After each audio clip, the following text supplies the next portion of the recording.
Hi there, I'm Lena Anani, and you're listening to She Wrote a Book, where I interview amazing women from all over the world who also happen to be published authors. I created this show to educate, entertain, and inspire you to be the voice you want to hear in the world. Now let's get started. You are listening to episode number 102 of She Wrote a Book, and today I'm interviewing Dianne Bischoff James, author of the book The Real Brass Ring, Change Your Life Course Now. Having achieved an impressive education, big career, busy family life, and social status, Dianne Bischoff James somehow completely missed the real brass ring. At 38, she totally transformed to find passion, peace, and power, and she can show you how. Dianne Bischoff James is an acclaimed author, motivational speaker, coach, and leader in the art and science of life transformation, and she documented her decade-long, multifaceted journey of change in the award-winning novel, The Real Brass Ring. Again, her book is called The Real Brass Ring, Change Your Life Course Now. You can find the link to purchase her book in our show notes for this episode at shewroteabook.com/102. So, Dianne, it's such a pleasure to have you as a guest today. I'm really, really thrilled to have a conversation with you about your book. My first question for you is this: what inspired you to write and publish your book? Well, that's a great question. So thank you for that, and thanks for having me on your show. The first thing that's kind of interesting for me is that I didn't want to write a book.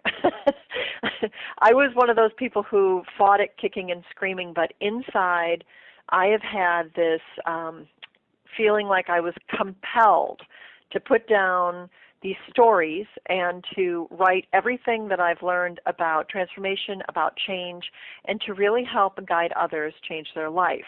But this whole thing began for me at 38 with a relatively chance encounter. I went to go see Sonia Choquette, and she is a wonderful, internationally known psychic now, but when I saw her, which was about over 12 years ago, she was still emerging, and I went to see her, and she's the one who said, "You've got everything wrong. Your life is a complete and utter mistake or error so far. You're off course." And she said, "You need to become an actor, author, teacher, and healer," and in that order. And so the funny thing is I had not only the heads up, and I had her kind of smacking me around a little bit to say, "Look, you're really off course. You need to change everything." But at the same time, that met up with an inner desire, because I've always felt as if there was some way in which I could help people on a large scale. So really writing the book was her kind of waking me up, me also recognizing that this is kind of an innate pull, an innate desire to do it, and then also just trying to get the discipline together. It took 10 years actually for me to write the book, go through the journeys, and to write down all these crazy stories. So for me it was like a combination of everything you can think of that finally got that book out, and once it was birthed, it was a different story. I love it. I love that story. It rings home for me too, so that's pretty cool. So what exactly is the real brass ring? What does that mean? What does it do? Well, it's an interesting phrase. It's an old phrase, and it came from the carnival rides. They used to have this carnival ride where you go around, and if you grabbed, there were a bunch of rings, and different types, and there was steel and otherwise. But if you grabbed the brass one, you would win. It was kind of like you would win the big prize, the prize of the world. And really what it then became is this phrase of don't miss opportunities. And for me, what it really turned into is it's all about the world. The world is filled with endless opportunities. And once you really start living authentically, that's as your true self, you're pursuing your life's work, and then you meet that externally by grabbing at every possibility that comes along your way. That's how I have found joy. That's how I've been able to help other people find joy and experience pretty much their highest and greatest good. So it's kind of like opportunity meets preparation meets authenticity. And so that's what the real brass ring is. It's a new definition of not the carny ride anymore. It's a new definition of really meeting your purpose. I love that. And so why is it important to grab the real brass ring or meeting your purpose? Well, interestingly enough, there's a lot of studies out there, but one of them is actually called the World Happiness Report, something that I discovered. It's only been out for a few years now. It's presented actually by the United Nations. And what they've done is a study as to how happy people are according to their own self-reported experience of happiness in every country in the world. And guess where one of the lowest countries is? And that would be the United States. And we actually have, for as much technology, as much advancement, as much gross national product as we have produced over the past 50 years, we have probably the highest rated lack of happiness. So it's really interesting. As much as we have developed and grown and created everything that we could really ever want in this country, we're tremendously unsatisfied with our lives. And so the reason the brass ring is important is because it has to do with all those key pieces. Really understanding your true self, recognizing it, being able to express that, and then to meet that on the other side with your energy and your enthusiasm and going after things that make you feel fulfilled. And so the real brass ring, I think, now is becoming the new modern day, I'm going to say the hook.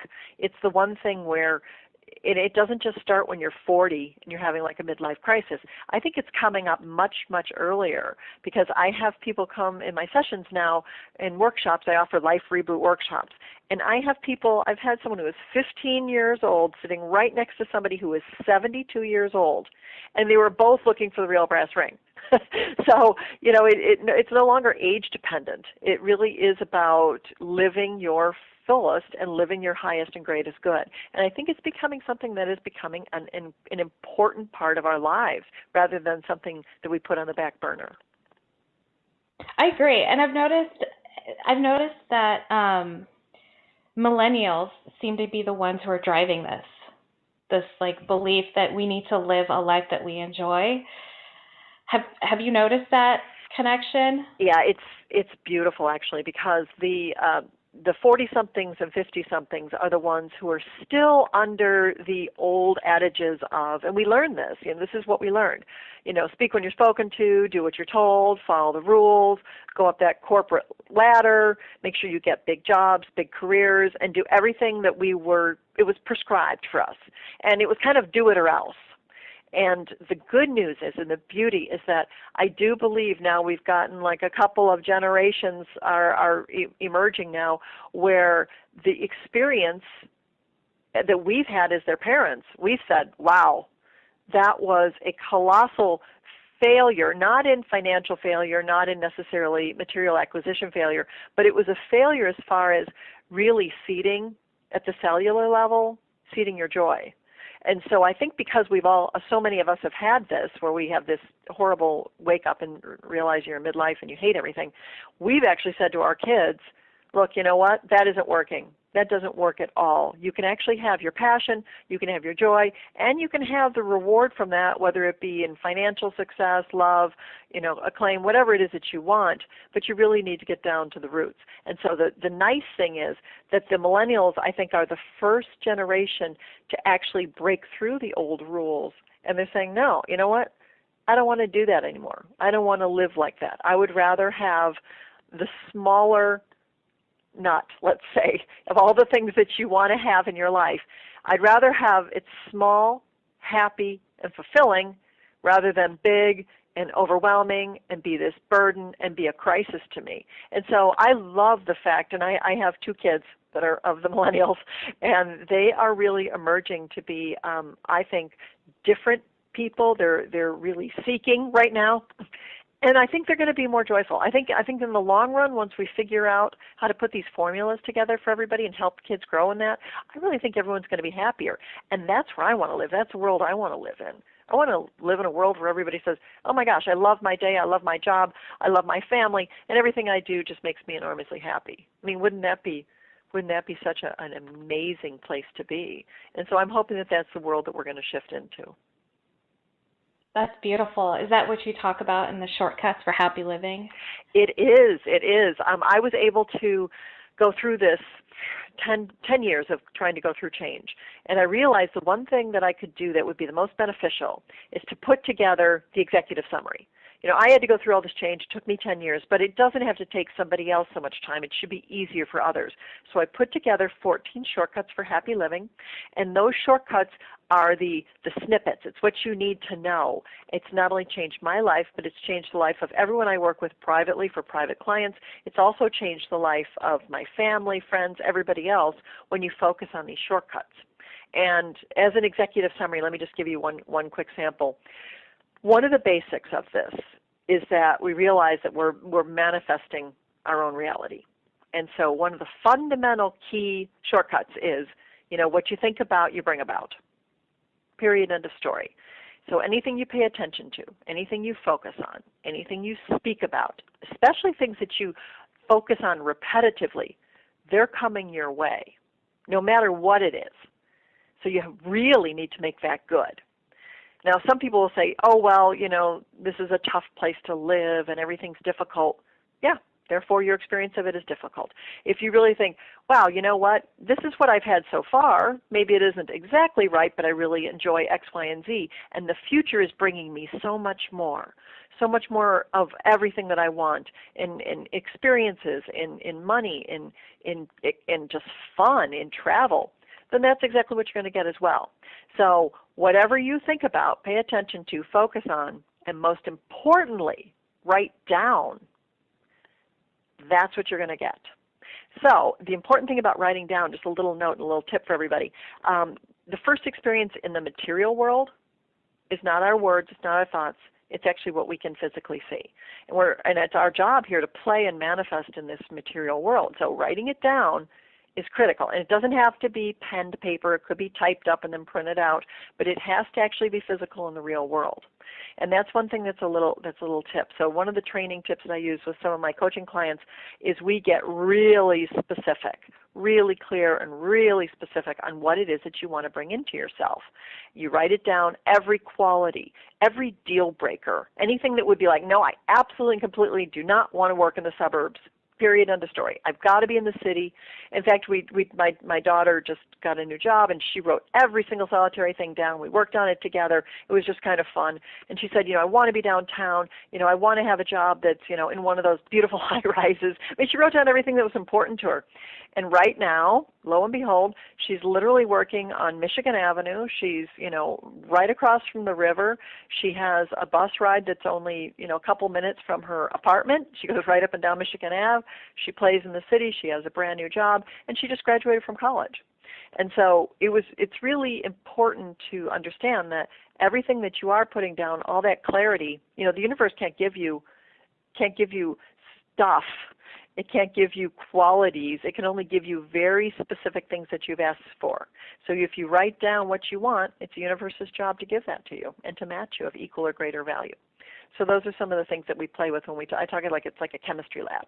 And some of the things that we play with in our job as manifestors and life rebooters is to really custom craft your future. I love it. I'm literally resonating with everything you've just said. Everything that you said in this interview, I'm like, whoa, how come I haven't met you before? This is amazing. This is wonderful. And I'm so glad that you put it all in a book. And my next question for you is this: what do you love most about being an author? Well, the one thing I love the absolute most is having the opportunity to tour all over the country. I've been in at least 13 states over the past 14 months, and I get to meet people, and I always get to ask them the one question I love the most, which is, where are you on your journey? And then I watch them, and I get to talk with them and see what answers they come up with, and they're so wonderful. Just meeting all these amazing people, seeing where they are in their journey, and then helping them craft a new avenue to turn down. That's what really gives me the greatest satisfaction about having written the book. Beautiful, Dianne. Thank you so much for being our special guest today. We will have a link to your book in the show notes for this episode, and our listeners can find that at shewroteabook.com/102 to learn more about our author and her magical book. Dianne, thanks again. It's been a real pleasure. Thank you so much for having me, and have a great day. Thank you for listening to She Wrote a Book. If you enjoyed this episode, then subscribe now so you can automatically get access to all new episodes, and feel free to share your inspired thoughts with us in the comments too. I'd love to hear from you.